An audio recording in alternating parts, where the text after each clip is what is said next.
किसी शायर ने कहा है, शर्मो हया की चादर गफलत के लिए हुए, उस्मान बेमिसाल है दौलत लिए हुए, जूदो सखा हमेशा रहा शेवा आपका, थे फितरतन दिलों में सखावत लिए हुए।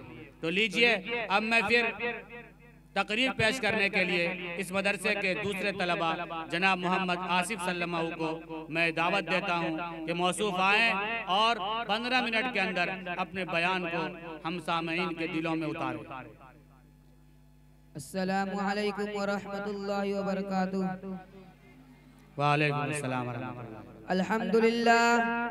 अल्हम्दुलिल्लाहि रब्बिल आलमीन वस्सलातु वस्सलामु अला रसूलिल करीम। अम्मा बादु फ़अऊज़ु बिल्लाहि मिनश शैतानिर रजीम। बिस्मिल्लाहिर रहमानिर रहीम। कुल हुवल्लाहु अहद अल्लाहुस समद लम यलिद व लम यूलद व लम यकुल लहू कुफुवन अहद।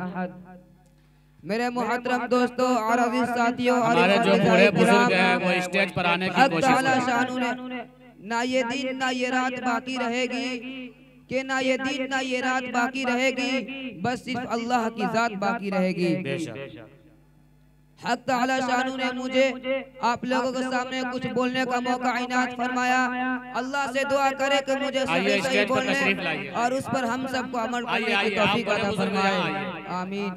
हजरत अभी अभी मैंने आप लोगों के सामने कुरान करीम की एक छोटी सी सूरत तिलावत की है, जिसका तर्जुमा ये है कि ऐ नबी कह तो अल्लाह एक है, अल्लाह बेनियाज है, वो न किसी का बाप और न किसी का बेटा है और न उसका कोई हमसर है।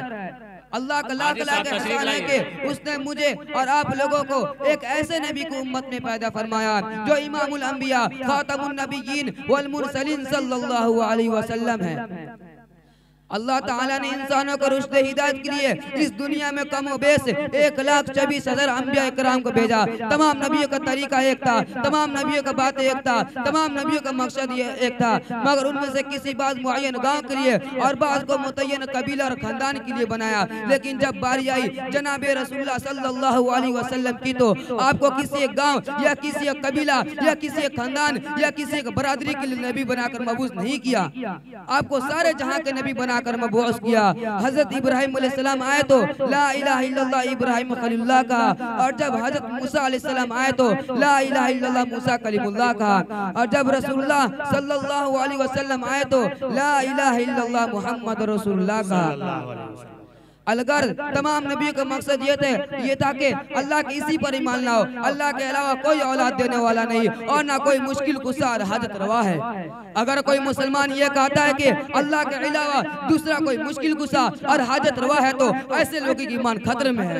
इसी तौहीद को समझाने के लिए तमाम अंबिया और तरह तरह के तकलीफें बर्दाश्त की। इसी तौहीद को कुरान में मुख्तलिफ जगह मुख्तलिफ अंदाज में बयान किया गया। अगर कहीं कहा गया कुल हुवल्लाहु अहद अल्लाहु समद, तो कहीं कहा गया व इलाहुकुम इलाहुन वाहिद, अगर कहीं कहा गया व इंदहु मफातिहुल गैबि ला यअलमुहा इल्ला हु, तो कहीं कहा गया अना यकुनु लहु वलदु व लम तकुल लहु साहिबा। अलगर्ज मुख्तलिफ असालिब और मुख्तलिफ तर्क व हिदायत को समझाया गया और उनमें बेशतर आयात इस बात पर शाहिद व आदिल है कि इबादत और परस्तिश के लायक सिर्फ और सिर्फ खुदा वाहिद की जात है।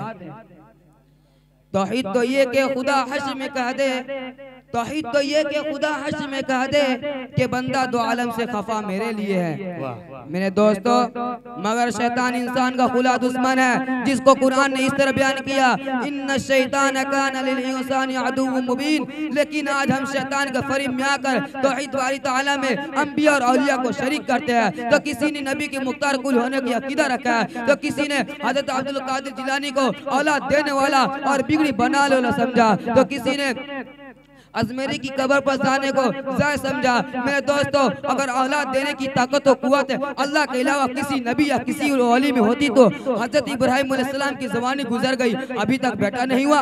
किसको बेटा नहीं हुआ? हजरत इब्राहिम अलैहिस्सलाम को। और किसकी गोद औलाद की नेमत से महरूम है? हजरत हाजरा की। और कान अभी तक औलाद के लिए तड़प रहा है। अल्लाह के महबूब पैगम्बर हजरत इब्राहिम अलैहिस्सलाम और लाडले पैगम्बर की आबिदा जाहिदा साजिदा हाजरा सलामुल्लाह अलैहा। खुदा की शान तो यह है इन्नका अला कुल्ली शैइन कदीर, उसकी अपनी मर्जी है, उसमें किसी का जोर नहीं चलता, वो फ़ाअलुल लिमा युरीद है।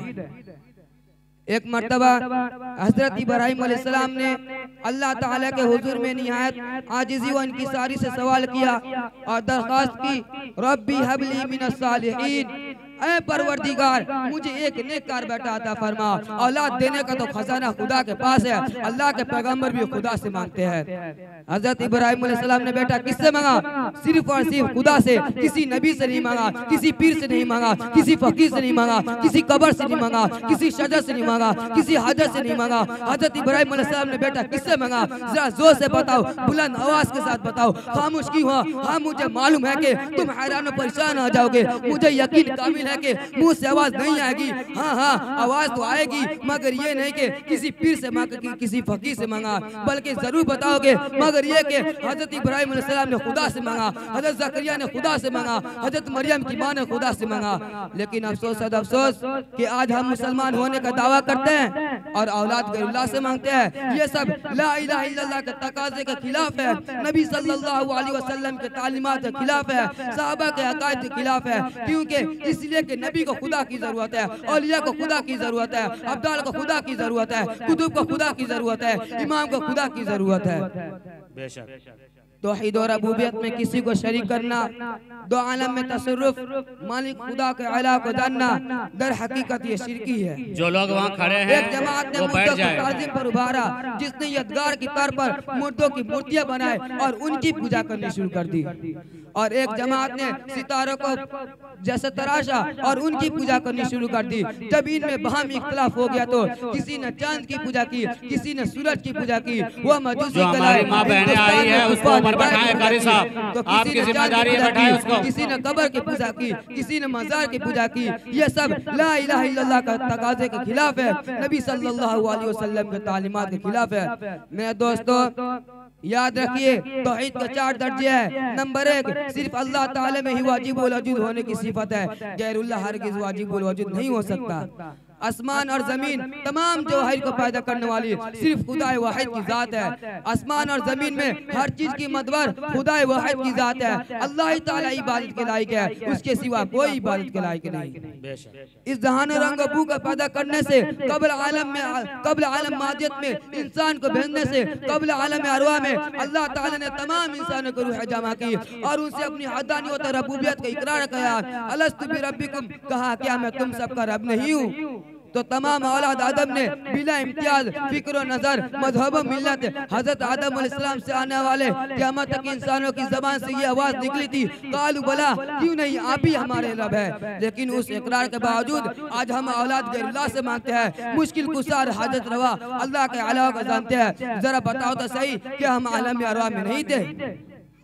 क्या हमने अपनी जुबान से इकरार नहीं किया था? हम सब जमात थे। अगर एक तरफ मुहिद्दीन थे तो दूसरे तरफ मुशरिकीन थे, अगर एक तरफ कुफार थे तो दूसरे तरफ मुसलमान थे, अगर एक तरफ गद्दार थे तो दूसरे तरफ मुसलमान थे, अगर एक तरफ नमक हलाल थे तो दूसरे तरफ नमक हराल थे, अगर एक तरफ अरबी थे तो दूसरे तरफ अजमी थे, अगर एक तरफ गोले थे तो दूसरे तरफ काले थे, अगर एक तरफ मशरिकी थे तो दूसरे तरफ मगरिबी थे, अगर एक तरफ जुनूबी थे तो दूसरे तरफ शमाली थे।